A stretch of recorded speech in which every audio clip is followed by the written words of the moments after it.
Hello legends, welcome back to the channel. My name's Eric, this is Horus Works, and today I'm going to show you how to replace the accessory belt, the tensioner and the idler pulley on a Ford Focus Mark 1. And as a special bonus, I'm also going to install an Underdrive pulley kit because lighter means faster, right? Well, let's find out if it does. Come on.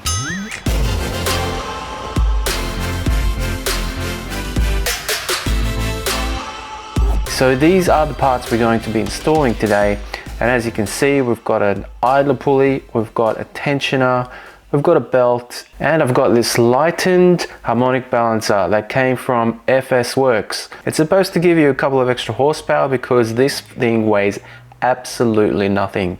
So let's see if that's the case. Now, for those of you that don't know, you can actually spot your idler pulley and your idler belt just in here. Now mine's in pretty good condition, but like I said, I've got that Underdrive pulley kit to put on, so I'm going to swap this out with a shortened belt. The new belt is shorter because the Underdrive pulley is a smaller diameter. So in any case, mine's okay. What you need to look for on the accessory belt are any cracks or really high wear. Mine doesn't show any of that. I just want to put this Underdrive pulley kit on. So in the meantime, I thought I'd show you how to change this belt. Your idler pulley is buried in there underneath the engine mount. So the first thing you're going to need to do to swap the belt, the tensioner for the belt and the pulley for the belt out is jack up your car. And once you've done that, just remove the front wheel, and then we're going to take this front guard off, which is just held on by two 10mm screws. I'll just point this out. What you'll want to do is get some eye protection on because you'll be under the car and things will be falling on your face. And the other thing is put some gloves on. Now these gloves are the ones that I sell, and I spend a lot of time trying to find the right gloves to use for working on my car. So consider trying these out if you also want a pair of gloves to use while working on your car. But with all that said, let me show you what we've got going on here. The first thing we need to do is remove this belt. Now to remove this belt is quite simple. Basically find your tensioner, which is that one just there, and then put a 15mm spanner onto the tensioner and another spanner over the top for leverage, just like so, and give it a crank. So now that you've done that, the belt is loose. So I find it easiest to pop it off the water pump first, like that. You can release the tensioner now, and your belt should come off. There we go, belt out. I'm going to keep this belt because it's in very good condition. If I ever decide to put this pulley back on, this is the perfect belt for that. Alright, so let's get this tensioner off and this accessory belt pulley as well. So I'm going to start with taking that pulley off, and to do that you're going to need a 13mm spanner. Now just put it on the bolts, and you're going to need to just unwind it. Now hopefully this bolt comes out past this chassis rail. I've got my fingers crossed here that it does.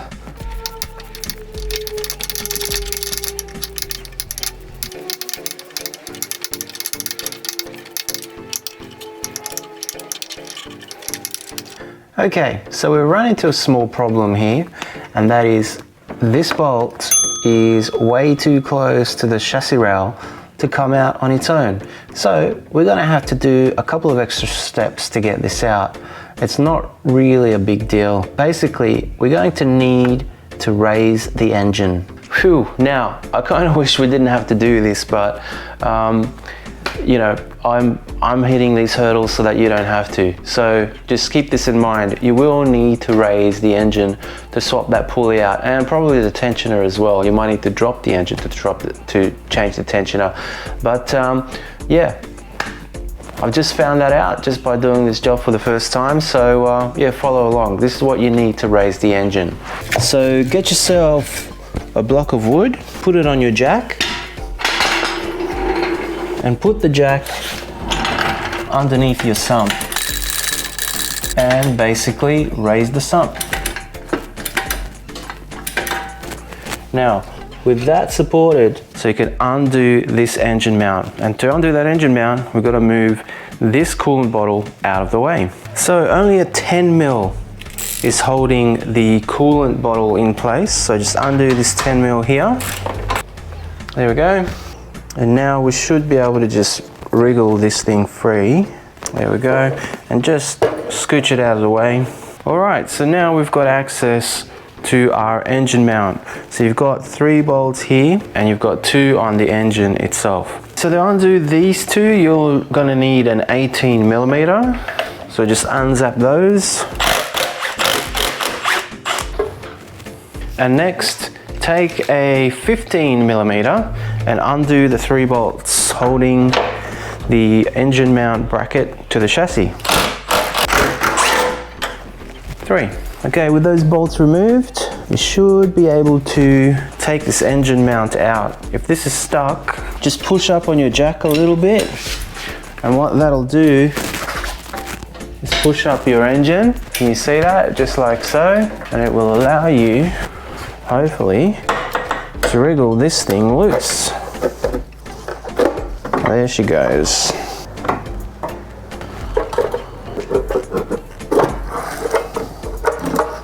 Alright, so with that mount out of the way, check this out. There is our pulley.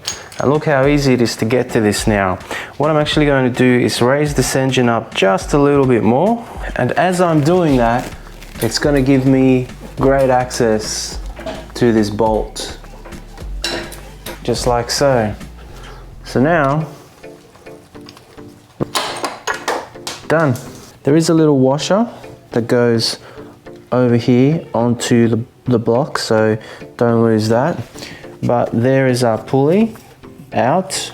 And look, how good is this? While I'm in here, there is our tensioner. Just there. And that's the bolt we need to take out. And that's the other bolt we need to take out. There, 1, 2. So we've got good access. Let's get those undone as well.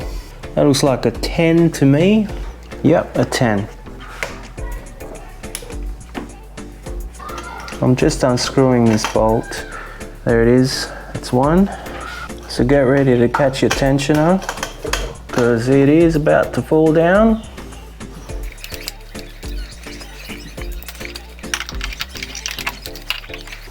All right, so that's out. Looks like you need to lift it out from underneath. And there it is. There's your tensioner. Now listen to this. Nice and loose as well. So yeah, this thing is well past its due by date. So the new pulley goes in here.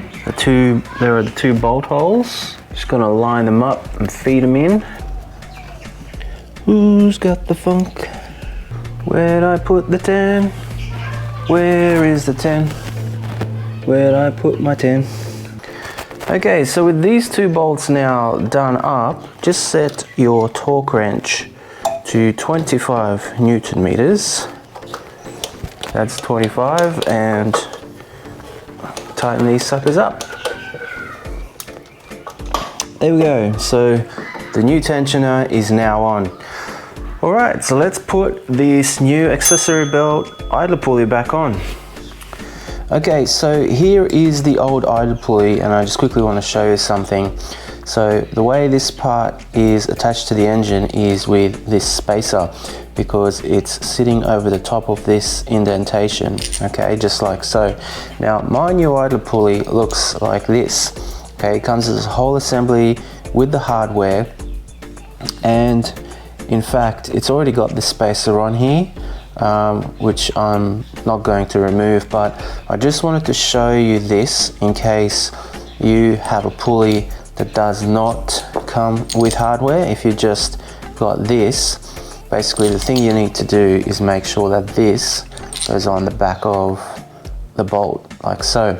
But because mine already comes with the spacer, I'm just gonna install this real quick. So all you've got to do now is feed your idler back on into this hole. Just tighten it down to 40 Newton meters. There we go. Okay, so at this point, we've got our pulley and our tensioner back on. I'm just going to put this engine mount back on. Just gonna feed that through. There we go. Just gonna drop these two nuts on.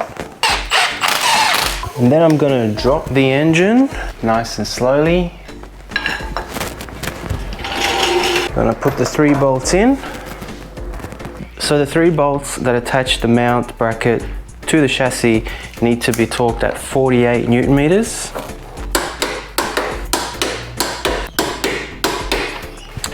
And these two need to be 80 Newton meters. Let's put the bottle back on. The 10mm screw goes back in. And just reattach all your hose brackets. Cool. And that is pretty much it up here. Nice. Okay, so at this point, you're pretty much ready to put this belt back on and be done with things. But like I said, I've got one more step to go, and this is the fun bit. So stick around, let's see if this thing makes any difference. Woohoo, come on, let's see what you can do. It got dark because I had dinner. What we're gonna do now is we're going to undo the main bolt for the crank, and that's an 18mm. Let's wriggle off the pulley and put the other one on. Well, that was difficult. Okay, I can see a little bit of play here, but I think once we tighten this up, we should be all right. Now, the other thing to keep in mind is FS Works says that you have to trim this plastic cover, but I tell you what, mine's not touching the pulley at all. So I'm just gonna leave it be, I think. Yeah, I think that's okay. Oh, I see. No, I know what they want you to trim. The belt will come past here. So you need to trim this slip off. Yeah, I think that's what's going on. Okay, that's fine. This slip has to disappear. So let's take this off. It's 2 8mm bolts by the looks of things. Okay, 1, 2.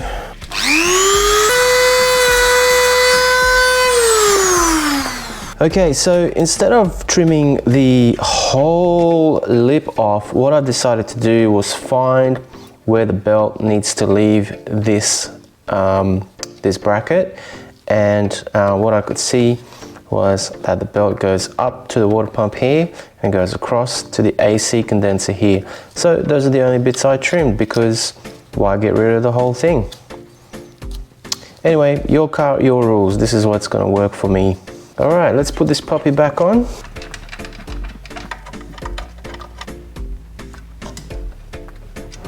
And now for this awesome little pulley. Feed the bolt in. There we go. I'm not going to tighten it just yet. What I'm going to do now is put the belt on and make sure that this cover clears the belt. This is how you feed the belt on. I've got my shortened belt here, which came with the pulley. So just gonna pop this in.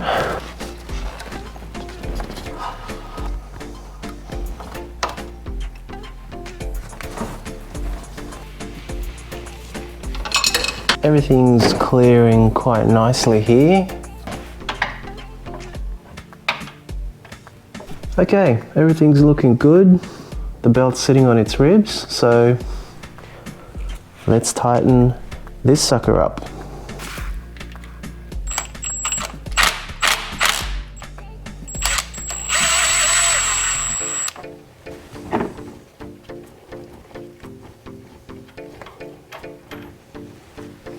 A little bit of thread locker, just blue is fine, just so that this thing doesn't work its way loose.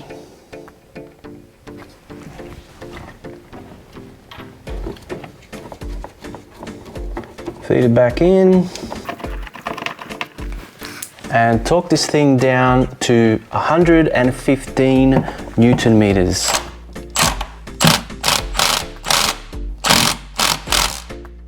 there we go.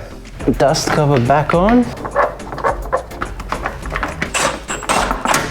I do believe we're done.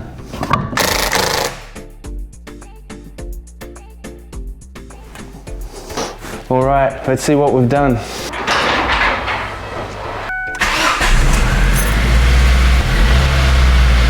You know what? I can feel better throttle response. Now, does it have more horsepower? I don't know. We'll have to go for a drive to find out. So, here we are the following day. Now, does it have more power? No. I wouldn't say it does. Or maybe it does, but you definitely don't notice it. Well, I don't anyway. Maybe my right foot isn't as sensitive as most, but what I will say is the throttle response is better. When I step on the throttle, I get a more immediate response in the revs, but I don't think that necessarily transfers into more power. Now, I could be wrong, you know, you might be getting another kilowatt or two or another couple of horsepower here or there, but you know, have you suddenly installed a turbocharger on this thing? No, absolutely not. I think the engine is a lot freer because it's not rotating that extra mass, but this video was mostly and mainly about changing your accessory belt, your timing belt tensioner, and your accessory belt pulley. I hope that this video has demonstrated how to do that for you well, and if you agree, and if you found this video useful, then please give the video a like. It helps me out a lot. Also, if you want to see more videos like this where you see projects that you can do at home in your own garage, much like I just have, then please subscribe and click the bell to let you know when I post up something new. But all in all, a great little project, not really difficult at all, and a nice little game. You know, I've got more immediate throttle response. I don't know if I've got any more horsepower. You know, I step on the gas and kind of the same thing happens, but I'm told there's a couple extra ones there. In any case, whether there is or there isn't, I had a lot of fun, and I hope that you did as well today. But enough chit chat from me. If you like this video, go ahead and try this on your car. I'll catch you next time.